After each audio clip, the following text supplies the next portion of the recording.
I don't know why she said yes. I never know why anyone says yes to me. I think I just, my pitch to her team was just, I have been there. I never, hardly ever give print interviews unless there's some broader mission. I hate giving them. I did one recently only for a company thing, but I I find interviews to be, for the most part, if they're people that I don't know, very hostile, particularly to conservative women. And I just said to them, I've been there, I'm still there, and I really just want to get to know her.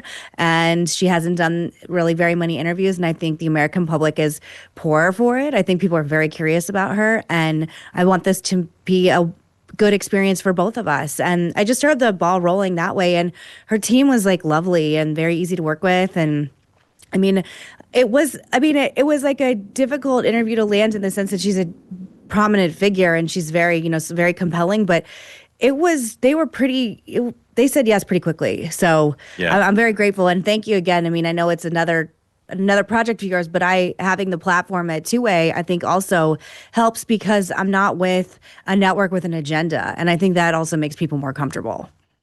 You and I talked the other day about something I referenced in introducing you, which is when your dad ran for president, your mom was profiled and interviewed regularly, and people got to know her. Well before I met your mom, I understood a lot about her heart and her aspirations because of interviews. That is a dying thing, and you've revived it with this interview. Well, that's what I'm hoping to do with my job at Two-Way. It's one of my inspirations for coming to work with the company is, when I was coming up, like you said, it was very common to do like People magazine profiles and Stay Show. I started my career at Newsweek magazine doing back of the book. I worked in a thing called Tip Sheet. And then I was 21 and I learned the power of pop culture and profiles of, interesting people in pop culture and politics. And I don't think we are less if you want to just know people for people, because it's still important who the humans are that are going to represent you and their family. I don't remember. Sorry, I lost my train of thought. Just that I think it's a dying art, and the media's inability to treat politicians on the left and the right like humans, I think, is my gain. And I have pitches out to some people on the left as well. I don't want this just to be something for Republicans, but I feel like there's a space that hopefully I and other people can inhabit where people in politics can know that I'm not a gotcha person. I never want anyone to sit in front of me and feel uncomfortable or unhappy or like I've in any way, said something to them or asked them something that they're not comfortable with. I think it's just my background and how I was raised and where I come from. And I'm delighted at the response. And I really think there's a place for this. And I'm really just very grateful to Usha for her time and honestly just having some trust that we could do something great together. Yeah, I say all the time, the responsibility of political journalists and commentators is to do two things, primarily hold all powerful interests accountable to the public interest and help the voters and citizens understand the powerful people in the country. This is not an investigative interview. It's not a hectoring interview. It's an interview to allow people to understand her heart and her head.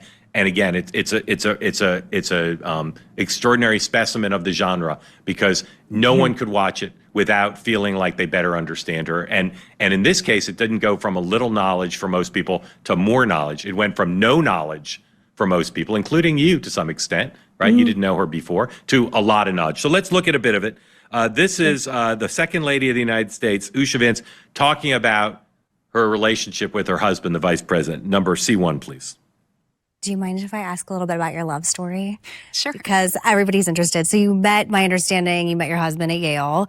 And I just want to know, I know I saw an interview, you said you were friends first. I also read in his book that he said, I love you first. When you first met him, what did you think was special about him? Because my husband and I were friendly first before we got together too. And there was definitely a moment that I was like, oh, maybe this is a little different. Mm-hmm. Can you just tell me a little bit about like your first meeting and how it turned romantic, Mrs. Vance? Of course.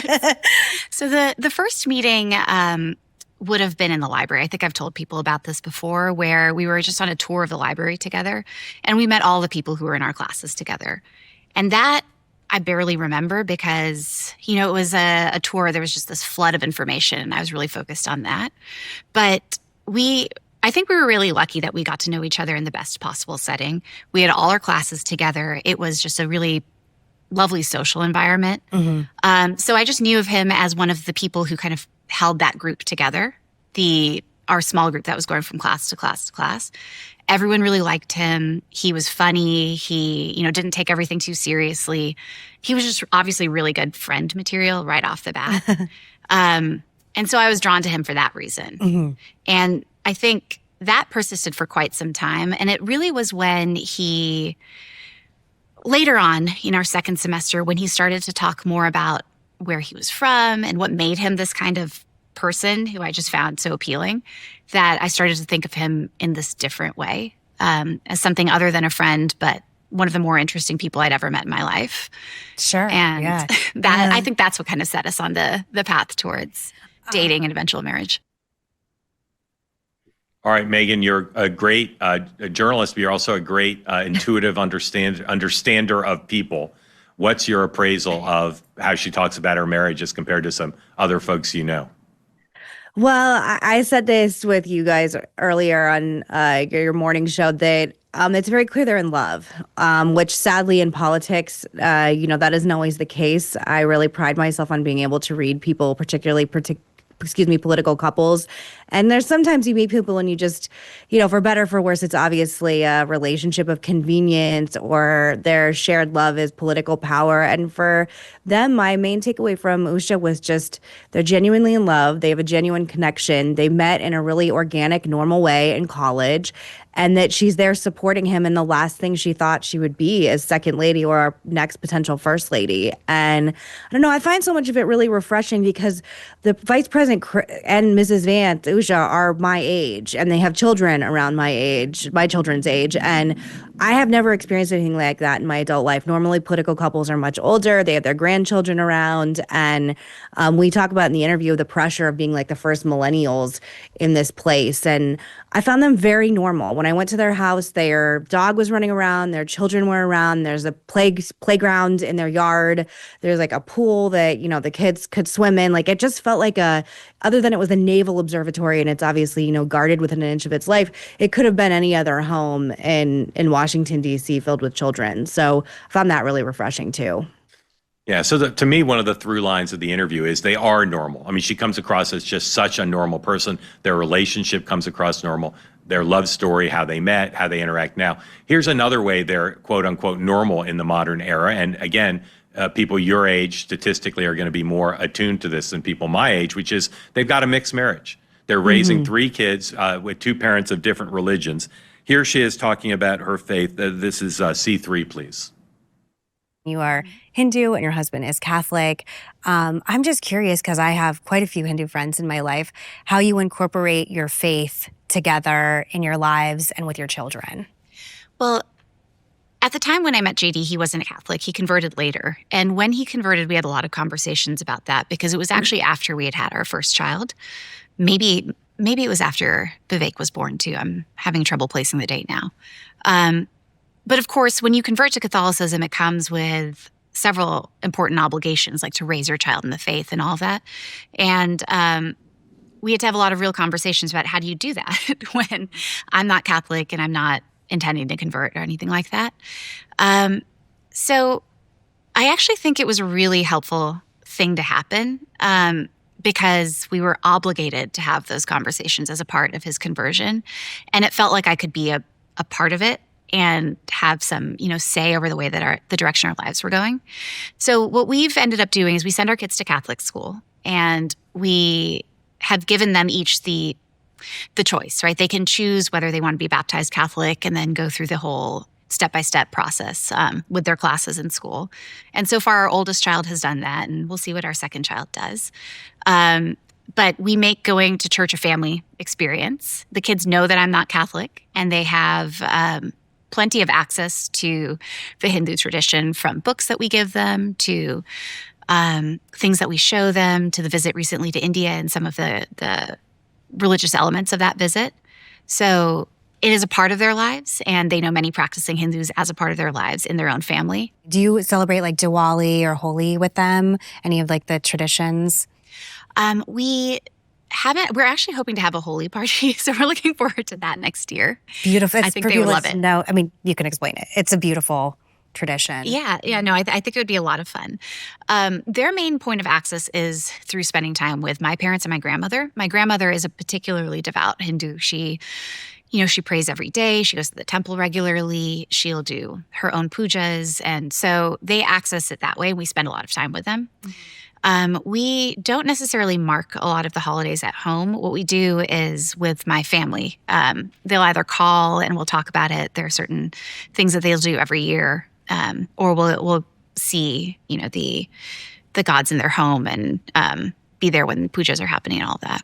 I love that. I think it's so beautiful. I really do. I love interfaith families, and I just think from the outside, you guys seem like you're doing it really flawlessly, and it's really nice to see in this level in our, in our culture and in the country. I just think it's really beautiful. Megan, it's so funny. When I was watching that part of the interview and she gave her answer, I was thinking to myself, a thought bubble, that's so beautiful. And then you said the exact same thing. It's extraordinary and yet ordinary now in modern America to have the kids, the relatively young kids, all under 10, teaching them about the different faiths, not having tension between the two of them, even though they are of different faiths. The fact that he converted after they had kids is kind of incredible. And I just find her enunciation of it, her discussion of it, with the calm and peace that she brings to it, to just be beautiful. Yeah, I agree. And I think, like you said, it's pretty common in the country now to have interfaith marriages and interfaith families. Just for me personally, and I talk about this in the interview with her, I come from a biracial family as well. And my sister is originally adopted from Bangladesh. And you probably remember this, but people might be too young to remember this. But it was somewhat controversial, and there was some political controversies associated with me having an adopted sister when my dad ran for president in the year 2000. And to see, such a darkness in political history, to go to having this beautiful interfaith marriage with the first South Asian second lady, and it really be celebrated within the Republican Party. Just for me as a, person who's been around a long time, it was really beautiful to observe. And I also think, look, the elephant in the room, so to speak, is that there's a really high likelihood Mrs. Vance is going to be our next first lady. And I actually think the way she's describing her faith and their life, again, it feels very normal in so many ways. And I really think the American public are going to continue to embrace it. And I just find so much of it really modern and refreshing. I just really do. I don't know if I'm just biased because I liked her so much after I interviewed her, but I just think I wish the media would focus more on what is so beautiful about this relationship and this marriage, because sadly, I do think if they were, on the other side, if they were Democrats, if he was the vice president on the Democrat side, I do think there would be more emphasis on how amazing this is for the country. And sadly, because he's a Republican, they're not.